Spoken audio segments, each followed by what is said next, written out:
देते। दुर्योधन ने कहा मित्र चिंता ना करो, अभी भी एक रात्रि का समय हमारे पास बचा है, जाओ आज रात्रि का सेनापति मैं तुम्हें नियुक्त करता हूं। क्या कह दिया? बोले अश्वत्थामा को ये 18वें दिन की रात्रि का सेनापति बना दिया। सभी लोग सामने की ओर देखेंगे, यदि सखी सहेली आई भी है तो चलो बाद में मिलेंगे। बोले प्रेमियों, अश्वत्थामा जैसे ही सेनापति बना ना, तुरंत पांडवों के शिविर की ओर चल दिया। अर्धरात्रि का समय है प्रेमियों। अश्वत्थामा ने जाकर के सबसे पहले सैनिकों को मारा और अंधेरे में दिखाई नहीं पड़ा कि पांडवों के शिविर में कौन लेटा है। आज अश्वत्थामा ने क्रोध में जाकर के 5 पांडवों के संतान के शीश को धड़ से अलग कर दिया। रक्त की धार बहने लग गई। बोले उन 5 पुत्रों के केश को पकड़ करके उन 5 शीशों को दुर्योधन के समीप लेकर के गया। कहते प्रेमियों, दुर्योधन की मृत्यु तभी हो सकती थी जब एक साथ सुख और दुख मिलते थे। आज बोले 5 शीशों को लेकर के गए। मित्र देखो, मैं ना तुमसे कहा करता था एक बार सेनापति तो बनाओ, आज मैं 5 पांडवों के शीश लेकर के आया हूं। बोले कानों में जैसे सुनाई पड़ा ना, बोले दुर्योधन प्रसन्न हो गया। अरे मित्र, मैंने सबसे बड़ी भूल करी कि मैंने तुम्हें सेनापति नहीं बनाया। बोले आनंद मनाने लग गया, अब मैं चैन से मर तो सकता हूं। लेकिन बोले तभी थोड़ी रोशनी आ गई। रोशनी में देखता ये पांडव नहीं, पांडवों की संतानें हैं। बोले जैसे संतानों को देखा रुदन करने लग गया। अरे मित्र, ये तुमने क्या कर दिया? केवल ये 5 बचे थे जो कि मेरे वंश को आगे बढ़ाते और तुमने इन्हीं को समाप्त कर दिया। बोले एक साथ सुख और दुख मिले दुर्योधन को, तो दुर्योधन के प्राण चले गए। यहाँ कहते प्रेमियों, यदि हमारा प्रेम किसी से सच्चा हो तो प्रेमी पर कोई कष्ट आने वाला हो तो हमारा हृदय पहले ही बता देता है। श्री द्रौपदी जी गंगा जी के तट पर गई है, लेकिन गंगा जी में भी शांति नहीं मिल रही है। ठाकुर जी से कहती नाथ, आज मेरा हृदय बहुत घबरा रहा है, क्योंकि माँ से सच्चा प्रेम कोई कर नहीं सकता। माँ जो अपने पुत्रों से प्रेम करती है ना, वैसा प्रेम कोई नहीं कर सकता। बोले प्रेमियों, द्रौपदी जी बार बार कह रही नाथ, आज मुझे लग रहा है अवश्य कोई ना कोई अनर्थ होने वाला है। गंगा जी के तट पर आकर के भी शांति नहीं मिली तो कहाँ मिलेगी? नाथ आप वापस ले चलिए, मुझे यहाँ पर नहीं बैठा, आप एक बार मेरे पुत्रों के समीप ले चलिए। बोले प्रेमियों, रथ में विराज करके सभी लोग शिविर की ओर आए। द्रौपदी जी सबसे पहले भागी भागी ना पुत्रों के समीप गई है। कहते शिविर के बाहर रक्त की धार बह रही। अभी तक जो हृदय कम घबरा रहा था, अब तो द्रौपदी जी को ऐसा लगा मानो प्राण ही चले जाएंगे। बोले भीतर जाकर के देखा 5 संतानें, लेकिन आज 5 के शीश धड़ से अलग है। आप विचार करिए, जिस माँ की 5 संतानें और 5 के शीश धड़ से अलग हो, उसके ऊपर क्या बीतेगी। बोले प्रेमियों, द्रौपदी जी खड़ी खड़ी पृथ्वी पर गिर गई। नाथ आपने मुझसे कहा कि गंगा जी के तट पर जाकर के शांति मिलेगी, और आप देखिए ना क्या अर्थ हो गया। द्रौपदी जी रुदन करने लग गई। नाथ मेरी 5 संतानें और 5 संतानों के मैं मुख तक नहीं देख पाई। आप बताइए क्या अपराध था मेरे पुत्रों का। बोले प्रेमियों, अर्जुन ने देखा तो क्रोध आया। सेवकों से जाकर के पूछा बताओ कौन है जिसने मेरे पुत्रों को मारा। बोले सैनिकों ने बताया ना, गुरुपुत्र अश्वत्थामा आए जिन्होंने आपके पुत्रों को मारा। श्री अर्जुन जी ठाकुर जी के साथ रथ पर सवार होकर के गए। प्रेमियों, जाकर के अश्वत्थामा को बंदी बना करके ले आए, द्रौपदी जी के सामने बैठा दिया। हे द्रौपदी, इसने तुम्हारा अपराध किया है। जिन पुत्रों को तुमने 9 महीने कोख में रखा, इसने तुम्हारी कोख उजाड़ी है। आज तुम जो दंड दोगी ना, वही दंड इसे मिलेगा। बताओ आप इसे क्या दंड मिलना चाहिए। लेकिन कहते हैं प्रेमियों, ठाकुर ठाकुर जी द्रौपदी जी को ऐसे ही अपनी बहन नहीं कहा करते। वो द्रौपदी जी तो दया की सागर है। बोली जिसने पुत्रों को मार दिया, द्रौपदी जी कहती हो आप उसे प्राण दंड मत दो, आप उसके प्राण मत लो, आप ऐसा करो इसे छोड़ दो। अच्छा, ये कहने के लिए भी हृदय चाहिए। द्रौपदी जी कहते ना, आज मैंने तो मेरे पुत्रों को मरा हुआ देख लिया, लेकिन मैं नहीं चाहती कि ये कष्ट किसी और मां को सहना पड़े। और आप तो जानते हैं ना कि हमारे गुरु पुत्र हैं और गुरु पुत्र को मारना सबसे बड़ा अपराध है। बोले प्रेमियों, श्री सूत जी महाराज श्रवण करा रहे हैं। सूत जी महाराज कहते हैं आज सभी लोग ठाकुर जी के समीप गए ना, हम लोग कोई निर्णय नहीं ले पा रहे। आप बताइए आखिर अश्वत्थामा को क्या दंड देना चाहिए, आखिर कौन सा दंड इसके लिए उचित रहेगा। बोले प्रेमियों, ठाकुर जी ने कहा ब्राह्मण के लिए ब्राह्मण का अपमान करना ही मृत्यु दंड है। क्या मृत्यु दंड है ब्राह्मण के लिए? बोली ब्राह्मण का किसी ने अपमान कर दिया तो समझो ये मृत्यु दंड के समान ही है। ठाकुर जी कहते हैं ऐसा करो इसे अपमानित करके छोड़ दो। बोले अश्वत्थामा के आधी बाल बना दिए गए, आधी मूछें बना दी गई, मस्तक की मणि को निकाल लिया गया।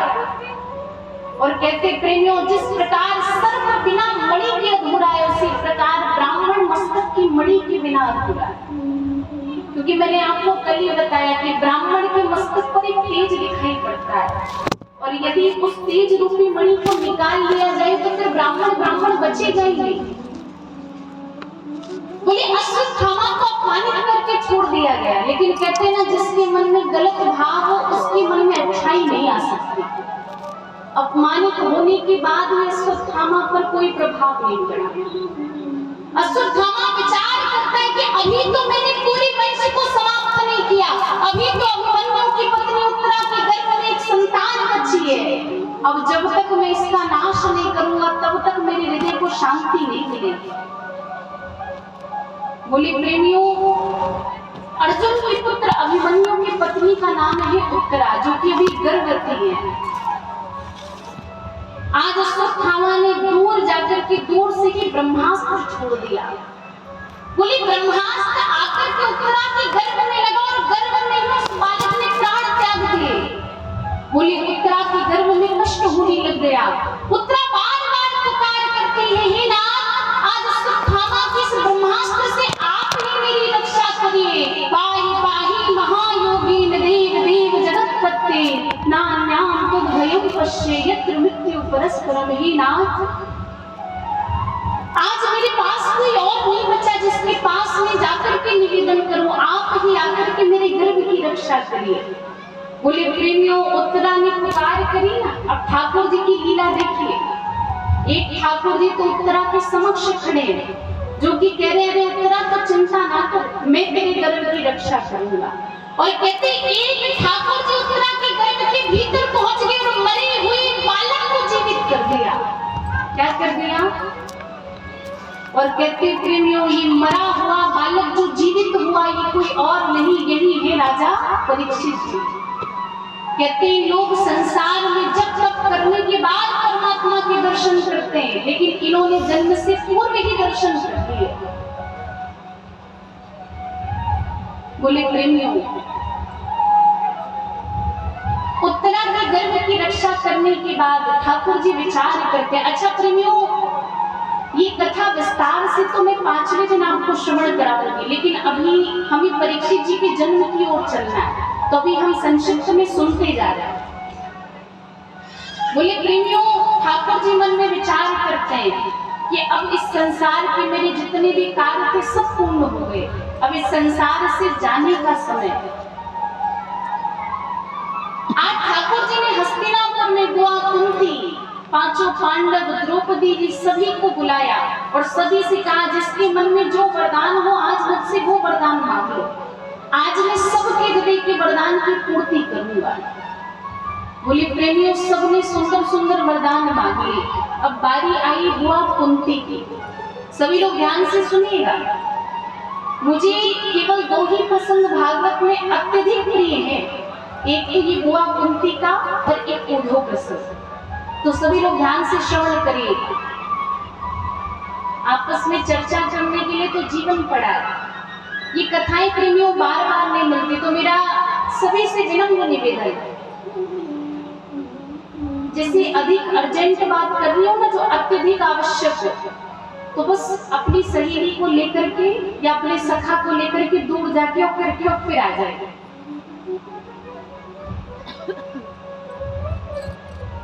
सभी लोग ध्यान से कथा को श्रवण करें। बोले प्रेमियों, सबने सुंदर सुंदर वरदान मांगे हो, बारी आई बुआ कुंती की। ठाकुर जी कहते बुआ, सबने सुंदर सुंदर वरदान मांगे, अब आप भी तो मुझसे कुछ मांगो। बुआ कुंती कहते लाला, मुझे क्यों मिल गया और तेरे सिवा मुझे क्या चाहिए, मुझे कोई वरदान नहीं चाहिए। ठाकुर जी ने कहा ना ना बुआ, आज तो मांगना ही पड़ेगा। बुआ कुंती कहती लाला, यदि तू कुछ देना चाहता है तो जानता है क्या दे, तो ऐसा कर मेरे जीवन को दुखों से भर दे। क्या मांगा? ठाकुर जी कहते बुआ तो बावरी होगी, कोई जीवन में दुख मांगता है क्या? तूने तो जीवन में दुख ही दुख सहा है, क्योंकि जिस घर में जन्म हुआ ना प्रेमियों, उस घर से दूसरे घर चली गई, और सौतेले माँ बाप असल माँ बाप जैसा प्रेम नहीं दे पाते। बोले विवाह हुआ तो विवाह में पति को भी रोग था कि जिस दिन काम भावना से पत्नी के समीप आया उसी दिन प्राण चले जाएंगे। बोले अब बालकों से सुख पाने की बारी आई, 12 वर्ष का वनवास, 1 वर्ष का ज्ञातवास मिल गया। ठाकुर जी कहते बुआ जीवन में दुख ही दुख पाया, और अब समय है कि कुछ अच्छा मांग लो, तो आपने दुख मांग लिए। बुआ कुंती कहती नाथ आप जानते नहीं, बोली सुख के माथे सिल पड़े जो हरि हृदय से जाए, और बलिहारी उस दुख को जो पल पल नाम जपाई ना। ये जो सुख है ना, इस सुख के माथे पर तो पत्थर पड़ा है। क्यों? बोले जैसे सुख आता है तो आपको भूल जाते हैं। ये नाम इस सुख के माथे पर पत्थर पड़ा है, और मैं बार बार उस दुख को बलिहान करती हूँ, जिसके आने पर कम से कम मुझे आपकी याद तो आती है। कम से कम मेरे दुखी होने पर आप मेरे समीप तो मुझे दिखते हैं। मैं बार बार ऐसे दुख को बलिहार करती हूँ। बोले प्रेमियों ऐसी बात सुनी ना, मेरे प्रभु ने बुआ कुंती को कृपा करी। यहाँ बोले प्रेमियों, सभी लोग एक स्थान पर बैठ जाएं जहां पर वर्षा ना आए।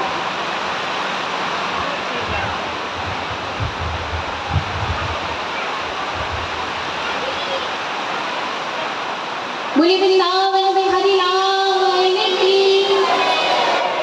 अच्छा, नकारात्मक ना सोच के सकारात्मक भी सोचा जाए।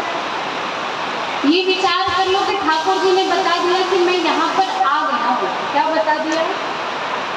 आइए एक बार पुनः जोर से जयकार लगाइएगा। बोले वृंदावन में हरि लाल की। बोले प्रेमियों, बुआ कुंती के पास से मेरे प्रभु कहाँ गए? बोले पितामह भीष्म के पास। बोले वो पितामह भीष्म जो कि बाणों के सैया में पड़े। कहाँ पड़े? बोले प्रेमियों, पितामह भीष्म जी बाणों की सैया में पड़े। 6 दिन बीत गए बाणों की सैया में, और इन्होंने परमात्मा से कहा कि नाथ जिस दिन मुझे आपके दर्शन होंगे ना, उसी दिन मैं अपने प्राणों के त्याग कर दूंगा। अब आप विचार करिए, पितामह भीष्म को इच्छा मृत्यु का वरदान था। क्या वरदान था?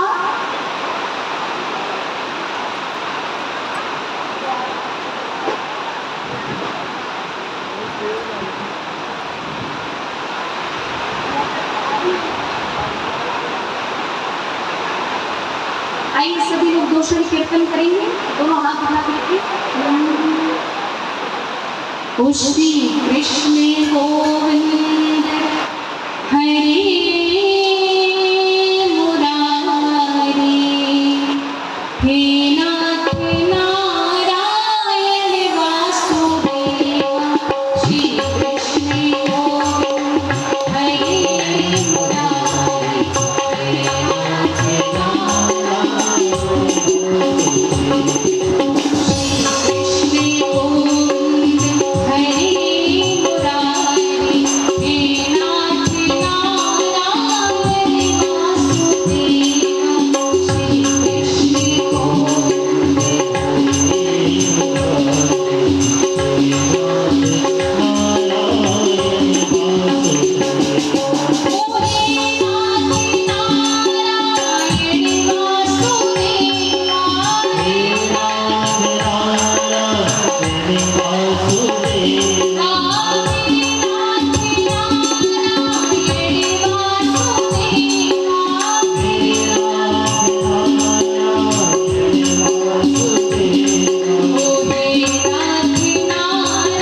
लंबे हाथ में जरा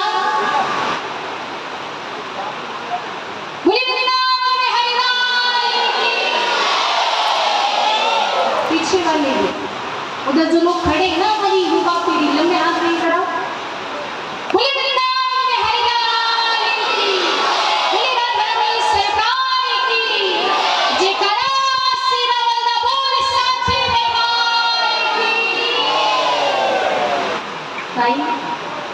कथा में प्रवेश करेंगे क्योंकि स्वाभाविक बात कर रहे हैं, प्रसंग जन्मोत्सव का है तो वर्षा तो आनी है कि नहीं आनी है। तो प्रभु से कहेगा ना जाहि विधि राखो राम प्राणी विधि, सीताराम सीताराम हो सकता है कि प्रभु की इच्छा हो तो आज पवित्री कर दे सब लोगों को। आज यदि थोड़ी बहुत वर्षा की बूंदें लग भी जाए तो समझिए कि तो स्वयं अमृत टपक रहा है, ये अमृत की वर्षा हो रही है। आइए सभी लोग भाव से कथा में प्रवेश करें। बोले प्रेमियों, श्री सूत जी महाराज श्रवण करा रहे हैं। सूत जी महाराज कहते पितामह भीष्म जो कि बाणों की सैया में पड़े। आज बोले प्रेमियों, उन पितामह भीष्म को दर्शन देने के लिए मेरे प्रभु गए और कहते पितामह भीष्म ने प्रभु से एक ही वरदान मांगा था, नाथ मैं आपसे केवल एक वरदान चाहता हूँ। कौन सा वरदान? कि देहांत काले तुम सामने हो, मुरली बजाते मन को लुभाते, और ये कहकर नाथ मैं प्राण त्यागूं कि गोविंद मेरो गोपाल मेरो। कि नाथ केवल मृत्यु के समय मुझे आपके दर्शन हो जाए, जब मेरे संसार से प्राण जाए ना तो आपके मुख के मुझे दर्शन दिखाई दे जाए। बोले प्रेमियों, उसी की पूर्ति करने के लिए ना आज मेरे ठाकुर जी पितामह भीष्म के समीप गए। बोले पितामह भीष्म को दर्शन दिए। एक बार पितामह भीष्म ने दर्शन किए ना तो ऐसा लगा मानो कि जीवन का सारा वैभव मिल गया। क्योंकि मानिएगा जीवन में व्यक्ति खूब अधिक भजन भी कर ले ना तब भी परमात्मा के दर्शन नहीं होते। और बोले दर्शन की तो दूर की बात है, कहते खूब भजन भी कर लो ना तो परमात्मा का नाम मरते समय नहीं निकलता। बहुत कम लोग ऐसे होंगे जिन्होंने मरते समय परमात्मा का नाम लिया होगा। क्योंकि कहते हैं जन्म जन्म मुनि जतन कराई पर अंत राम कभी आवत नहीं। बोले अंत में राम नहीं निकलता और यही तो सबसे बड़ी परेशानी है। मैं बार बार कहती हूँ यदि मृत्यु के समय मुख से राम नाम निकल गया ना तो अपने आप को सौभाग्यशाली समझिएगा। प्रभु से कहिएगा नाथ अधिक तो मेरी औकात ही नहीं है, हम जैसे पापियों को क्या परमात्मा दर्शन देंगे? तो बोले नाथ दर्शन तो नहीं मांग रहा, लेकिन केवल इतना चाहता हूँ कि मरते समय ना आपका नाम निकल जाए। क्या निकल जाए? इतना तो करना स्वामी जब प्राण तन से कि नाथ केवल जब ये प्राण निकले तो आपका नाम मुख से निकले। और सूरत कैसी हो प्रेमी? बोले जब मैं नेत्र बंद करूं तो वृंदावन का तट दिखाई पड़ जाए। उस वृंदावन के तट में यमुना जी के किनारे कदम की डाली पर बांसुरी बजाते हुए मेरे श्याम सुंदर, आहा क्या सुंदर मूर्त। कि नाथ आपके मुख पर बांसुरी हो और उस बांसुरी की एक धुन भी यदि मेरे कानों में चली जाए। कई लोग कहते हैं ना प्रेमियों कि परमात्मा बोलते नहीं है। कई लोगों के मुख से मैंने सुना। अब आप विचार करिए, जो परमात्मा बांसुरी बजाते हैं क्या वो परमात्मा बोलते नहीं होंगे? जो परमात्मा बांसुरी को बजाना जानते क्या वो बोलना नहीं जानते होंगे? लेकिन सुनाई क्यों नहीं देता? बोले हमने संसार में इतनी अशांति फैला दी कि परमात्मा की ध्वनि सुनाई नहीं देती। हमने इतना शोर मचा दिया है संसार में। बोले इस शोर के कारण हमें परमात्मा की आवाज सुनाई नहीं पड़ती। बड़े बड़े मुनिमान तप करते हैं, जंगल के बीच में जाकर के अपने चित्त को शांत कर लेते हैं। और बोले जब चित्त को शांत करते तो आत्मा की रूप में ही वो परमात्मा बातें करता है। भैया लोग थोड़ी शांति बनाएंगे, आपस में बात ना करें। वैसे ही कम आवाज सुनाई देगी तो थोड़ी चर्चा ना करें आपस में। इंद्र देवता प्रसन्न होकर के तो चले, एक बार अपने लिए जोरदार ताली बजाएं। अगर तालियों की कमी यदि नहीं होगी ना तो परमात्मा कृपा करेंगे। आप जानते हैं कि वर्षा क्यों हुई? क्योंकि आपने कमी करी है तालियों की। तो बीच बीच में ताली और जयकार लगाते चलिएगा ताकि ऐसी बाधाओं से मुक्ति मिलती है। बोले प्रेमियों, प्रभु ने पितामह भीष्म को दर्शन दिए और दर्शन देने के